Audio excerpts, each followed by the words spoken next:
নমস্কাৰ, মই ডক্টৰ মমতা শৰ্মা আৰু মিডলাইফ হেল্থৰ আন এটি খণ্ডলৈ আপোনালোক সকলোকে সম্ভাষণ জনাইছোঁ।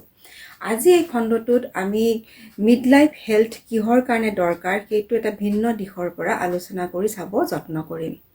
সেইটো হৈছে এণ্টিনেটেল কেয়াৰ, অৰ্থাৎ গৰ্ভৱতী মহিলাসকলৰ স্বাস্থ্যৰ যত্ন, যিটোৰ যোগেদি আমি গৰ্ভৱতী মহিলাসকলৰ প্ৰসৱজনিত কাৰণত মৃত্যুৰ সংখ্যা বহুখিনি হ্ৰাস কৰিব পৰা গৈছে। 1980 চনত এই মৃত্যুৰ সংখ্যা আছিল 500গৰাকী মহিলাৰ প্ৰতি 1 লাখ প্ৰসৱৰ পিছত। 2024লৈকে এই সংখ্যাটো প্ৰায় 100লৈকে কমোৱা হৈছে আৰু যিহেতু ভাৰতখন এখন বৃহৎ দেশ হয় আৰু 140 কোটি মানুহে ইয়াত বাস কৰে, প্ৰতি 1 লাখ প্ৰসৱৰ পিছত 100লৈকে কমোৱাটো এটা বৃহৎ সাফল্য বুলি ক'ব লাগিব। যদিও বিভিন্ন ৰাজ্যত এই সংখ্যাটো বেলেগ বেলেগ হ'ব পাৰে।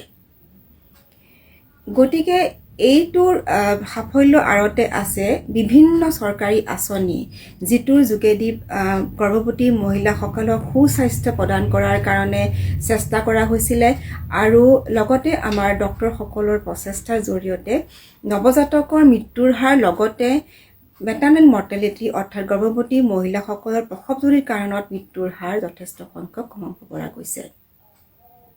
গতিকে আমি যদি মিডলাইফ হেল্থলৈ ঘূৰি আহোঁ আৰু যদি আমি এই মধ্যবয়সীয়া পুৰুষ আৰু মহিলা উভয়ৰ ক্ষেত্ৰতে যদি চিন্তা কৰি চাওঁ যে কোনটো সময়ত কি ডায়েগনষ্টিক প্ৰচিডিঅ'ৰ বা স্বাস্থ্য সম্পৰ্কীয় কি সাৱধানতা তেওঁলোকে ল'ব লাগিব, কি ভেকচিন ল'ব লাগিব, কি খাদ্য খাব লাগিব, অৰ্থাৎ নিউট্ৰিশ্যন খাদ্য তালিকাৰ লগতে তেওঁলোকে কেনেকুৱা ফিজিকেল এক্টিভিটি তেওঁলোকৰ কাৰণে যোগ্য হ'ব, সকলোখিনি যদি পৰিকল্পিতভাৱে এটা প্ৰগ্ৰেম কৰি দিয়া হয় তেওঁলোকৰ নিশ্চয় লাভৱান হ'ব।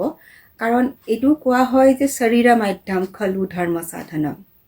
গতিকে এখন সুস্থ আৰু সবল সমাজৰ কাৰণে সুস্থ সবল ব্যক্তি আৰু পৰিয়ালৰ অত্যন্ত দৰকাৰ।